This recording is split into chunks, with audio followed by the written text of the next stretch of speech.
Então, vocês sabem que existe os recursos, né, de MPR, que são recursos reconstrução multiplanar.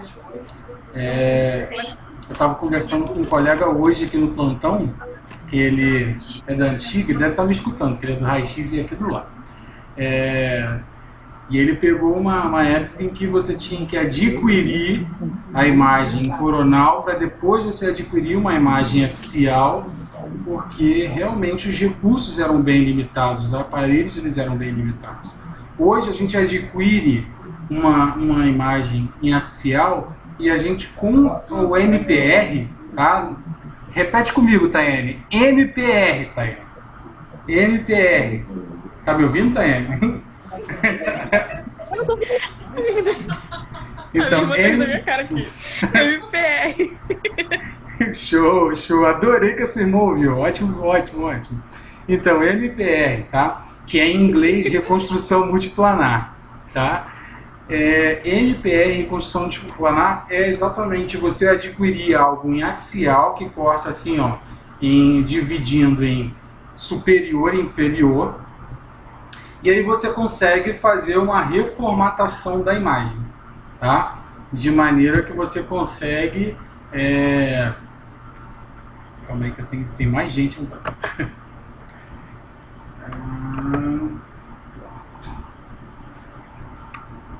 De maneira que você consegue visualizar em outros planos, seja sagital, tá? Dividindo entre direita e esquerda, e você consegue também um coronal, dividido em anterior e posterior.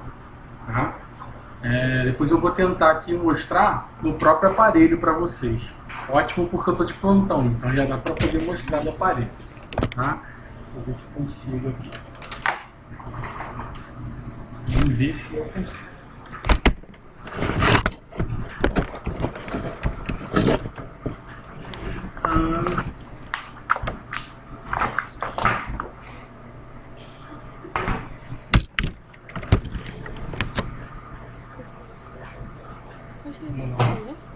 A gente pega, vou tentar aproximar mais.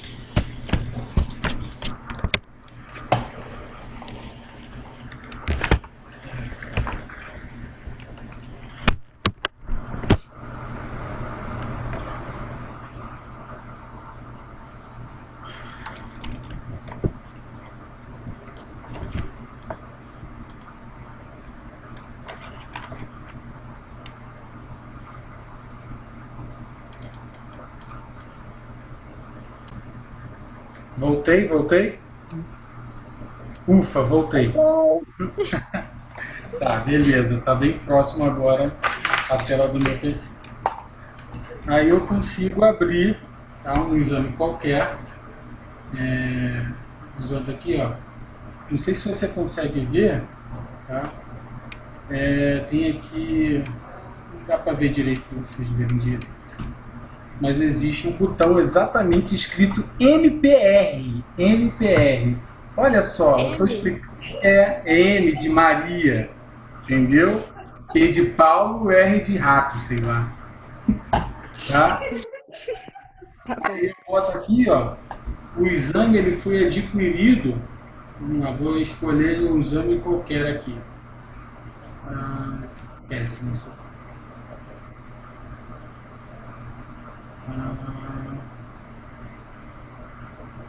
O exame ele foi escolhido e aqui, ó, você tem um coronal aqui em cima, você tem um coronal, você tem um sagital, tá? São vários cortes em cada um, tá? Você tem um sagital, você tem um coronal, tá? Dividindo entre anterior e posterior, e você tem aqui embaixo o axial, tá? Os cortes divididos entre superior e inferior. Alguma dúvida até o presente momento, galera? Eu acho que foi interessante eu conseguir mostrar no próprio para vocês. O que vocês acharam? Ótimo. A Ana achou bom também. Tem tradução ainda da Ana. Com certeza. Beleza. Lembra que eu falei para vocês que é sempre muito bobo a forma que a gente vai trabalhar e que é muito simples, de forma que a gente clica em poucos botões. Olha aqui, ó, cliquei em poucos botões, aqui escrito 3D, tem coisa mais óbvia que isso, escrito 3D. Vocês imaginam então o que eu vou fazer? Beleza, cliquei aqui, ó, lung, mas mesmo que você não saiba que lung em inglês é pulmão, você está vendo o desenho, o formato de um pulmão, tá? Aí você clicou,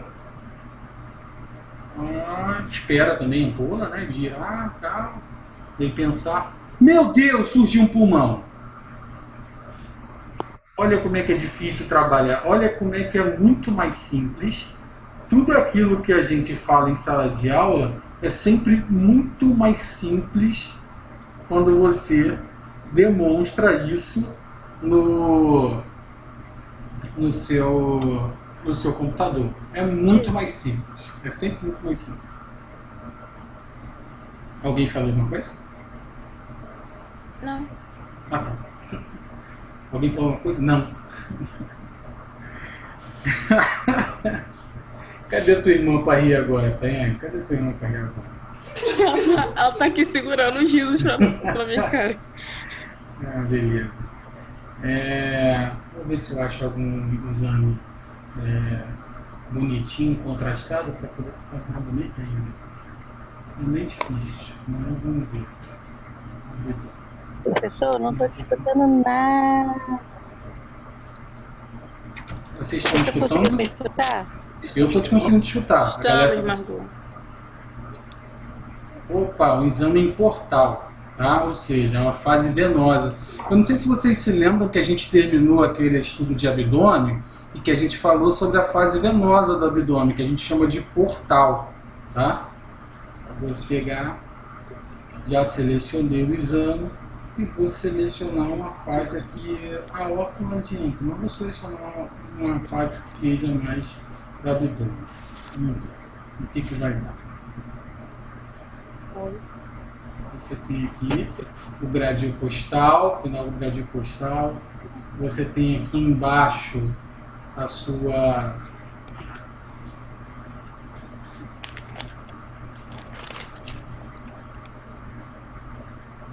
consegue ver o fígado assim bonitinho. Peraí, tem que virar mais para vocês. Sim, mas só chega um pouquinho mais perto. Bonito. Tá muito perto, você não faz ideia do quanto tá perto, mas tudo bem. Acredite, tô fazendo umas coisas muito doidas aqui. Pronto. Mas deixa eu só abrir a imagem, então. Vamos lá. Então, foi coisa de 3 cliquezinhos já. E eu já consegui aqui a aorta ainda bem intensificada, ou pacificada. Esse fica bem roxinho, tá? O baço aqui atrás, tudo com as suas coresinhas. Mas se você reparar, eu dei meia dúzia de cliques, 2 cliques, 3 cliques. Então é isso que eu quero que vocês entendam. É muito mais fácil do que parece. Beleza? Uhum. No dia a dia, você vai falar, putz, o professor falou pra caramba, era só dar uns cliquezinhos, tá? É sempre muito mais fácil. E isso aqui é o famoso VR, Volume Render, tá? Que a gente também vulgarmente chama de 3D, e que a própria empresa, eu não vou falar o nome, que a gente está gravando, essa empresa, ela coloca também como 3D, beleza? Entendeu? Eu estou desligando o monitor, tá? Não façam isso. Mas enfim. Próxima questão, fala aí. Enquanto eu ligo o monitor. Diferencie fase dinâmica de angiotomografia. E aí, quais são as diferenças em fase dinâmica e angiotomografia, galera?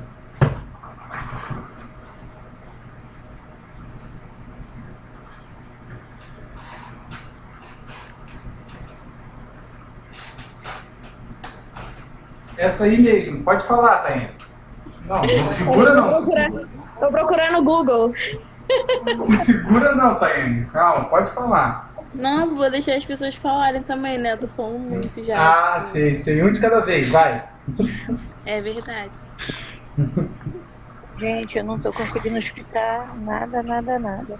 Por isso que eu não estou participando direito. Estou escutando uma coisa ou outra, tá muito difícil. Margot, é bem possível que seja a sua internet. Porque a galera tá falando que tá escutando.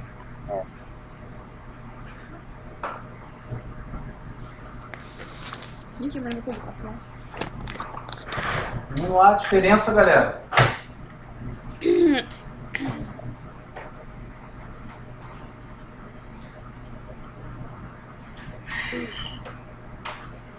Ai, meu Deus. Eu paguei o dinheiro errado. Dinheiro errado. Vamos lá, galera. Qual é a diferença? Eu estou aqui, né? Entre o charme e o funk, vai. Vambora, gente.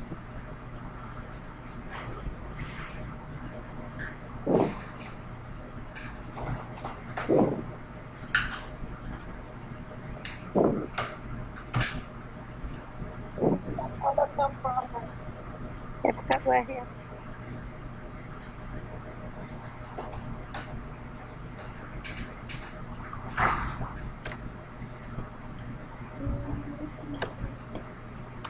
Mostrar para vocês, tá?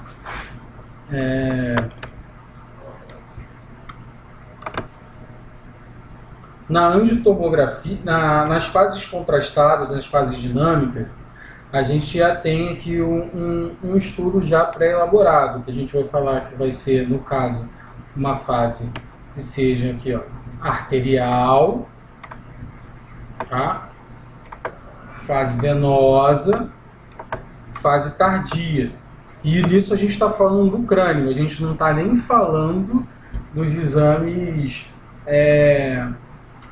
que a gente pode fazer de abdômen e tal, que a gente já falou em outro momento do abdômen, certo? Então eu estou falando da fase arterial, a gente está falando também da fase venosa e também a gente está falando da fase tardia, tá? Na fase arterial, a gente vai ver uma impregnação dos tecidos, que vai ser uma impregnação, como o nome já diz, via artéria, via sangue arterial, beleza? Sangue arterial na grande circulação. Agora, quando a gente está falando de fase venosa, a gente está falando de uma circulação venosa na grande circulação, ou seja, sangue venoso, é um retorno venoso da grande circulação, em que a gente vai estar também com contraste nesse sangue, tanto na fase arterial quanto na fase venosa. Na fase tardia, a gente pode dizer que, se você reparar, tem sempre um tempo muito específico, 25 a 35 segundos, é bem rápido, é bem imediato a fase arterial, isso de acordo com o aparelho que você está trabalhando. De 60 até 85 segundos na fase venosa, tá? E na fase tardia a gente pode ir de 5 até 15 minutos, tá? Depende muito de que tipo de estudo que você está fazendo. Se, por exemplo, você estiver estudando a possibilidade de você estar diante de um paciente com neurotoxoplasmose, esse paciente ele vai, por exemplo, fazer uma impregnação bem lá para os 10 minutos, sabe, de contraste, bem tardia mesmo. Em contrapartida, se você tiver com um paciente que o problema dele seja algo só na fase arterial ou venosa, você vai parar por aí, nem vai ter fase tardia. Tá? Quando você tem, por exemplo, uma identificação de uma possibilidade de uma neoplasia que ela só vai ser impregnada na fase tardia, aí você também demora de 5 até 15 minutos. Tá? 15 minutos é bem para patologias bem específicas, mas com 5 minutos você já tem essa análise. Tá? Lembrando que você só precisa saber o quanto tempo você vai gravar, você vai lembrar da aula, botar no YouTube, você vai ligar para o professor, você vai ligar para o colega, qualquer coisa para poder te lembrar. Tá? Existem alguns lugares até que são bem legais que pegam e fazem uma apostilazinha para você saber trabalhar bem. Tá? Mas o ideal é que você saiba. Você não tentar fazer, por exemplo, uma fase venosa num tempo de 30 segundos, porque você sabe que vai estar arterial. Tá? E você também não tentar fazer uma fase arterial com 60 a 85 segundos, porque você já sabe que já passou pela artéria e já está já retornando pelas veias. Ok? Então é importante que você entenda que tem esse ciclo. Bateu no coração, foi espalhado pelas artérias e aí está voltando, regressando pelas veias. Beleza? Essa aí é a grande circulação, artéria e veia. Beleza? Beleza, Daiane? Eu só estou vendo Daiane aí. Margot não está me ouvindo. Ana Moraes está escutando, está entendendo. Dúvidas? Dúvidas sim ou dúvidas não? Beleza. Agora, quando a gente está falando de angiotomografia, a gente já está falando de uma mudança de, primeiro, um tempo muito específico, onde você quer ver a impregnação. Angio, o prefixo angio quer dizer vascularização. Então você quer muito que a impregnação seja muito boa nas veias e nas artérias, principalmente artérias. Tá? Então você vai enviar para o organismo um fluxo bem alto, tá? De contraste por segundo. Tá? Então você, por exemplo, você vai ter uma bomba injetora, que essa bomba injetora você vai poder dimensionar quanto por segundo você está enviando. Tá? Deixa eu ver se eu consigo aqui demonstrar na bomba injetora, se eu consigo ligar a bomba injetora.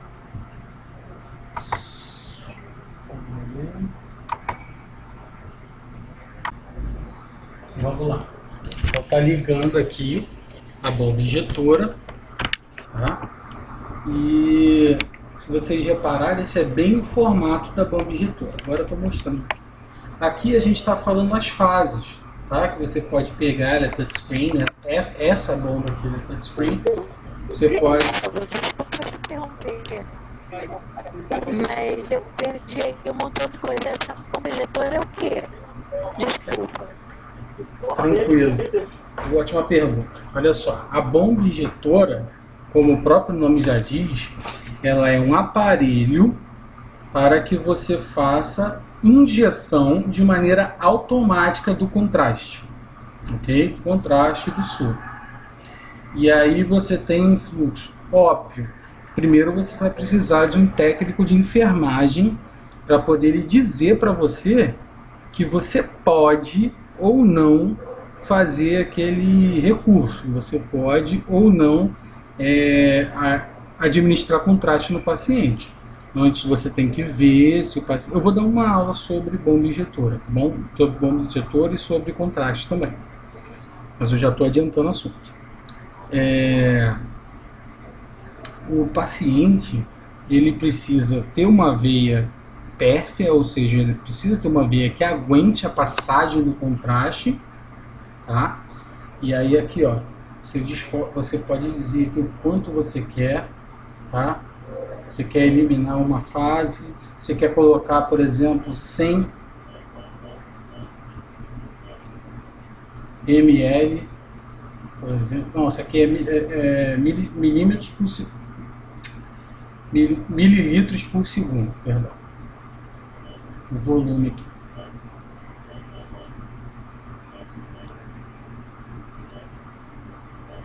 Eu posso botar aqui, por exemplo, 100 ml, tá? Então eu estou dizendo aqui. No computador, Não entendi. a quantidade de contraste, nós programamos pelo computador a quantidade de contraste que vai ser injetado no paciente. Isso aí. A gente vai programar no computador a quantidade de contraste que vai ser injetado.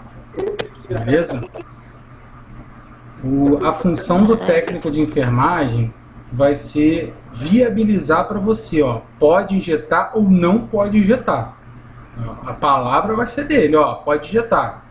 Tá PF, tá podendo injetar. Ou então, ó, não tem condições, a veia dele não está aguentando, o paciente não está muito hidratado, ele tem alguma complicação e aí realmente não tem como. E aí ele também vai poder dizer, tá, de maneira completamente sensitiva e também testando através da bomba injetora, ele vai poder dizer para você, ó, aguenta 4 ml por segundo, aguenta 3 ml por segundo. Se você reparar aqui, ó, é o fluxo. Isso aqui ele chama de débito, mas é fluxo, mililitros por segundo. E aí você vai dizer, eu quero 3 ml por segundo. Tá? 3 ml por segundo. E produz. Então a gente vai injetar 100 mililitros, tá? E a velocidade da injeção vai ser 3 ml por segundo. Nesse caso aqui, que é hipotético que eu demonstrei para vocês. Tá? 3 ml por segundo. E o volume total vai ser 100 ml. E aqui ainda vai dizer aqui, ó, 34 segundos o total. Ou seja, até o final dessa injeção, se eu falei para vocês que até 35 segundos vai ser fase arterial, se você injetar e no final dessa injeção você ainda fizer logo, bem logo, a aquisição tomográfica, ainda vai estar numa fase arterial. Entretanto, se você fizer, por exemplo, numa fase, vamos botar, sei lá, 1,5, não exatamente 3 segundos, mas botar 1,5, significa que você, alô, gente, tá aí? Tá aí, vai ser. Oi. Tá. Significa que aqui vai demorar 67 segundos para poder injetar totalmente. Tá? E se vai demorar 67 segundos, já vai estar numa fase venosa. Tá? Então, se você esperar até o final dessa injeção com 1 ml e meio por segundo, para injetar esses 100 ml totais, você vai estar numa fase já venosa. Lembra que eu falei de 60 até 70 segundos, 85 segundos, você vai estar numa fase venosa? Sim, mas antes da venosa é o quê? Introdução? Olha só. Então, vamos lá. Você tem a fase arterial.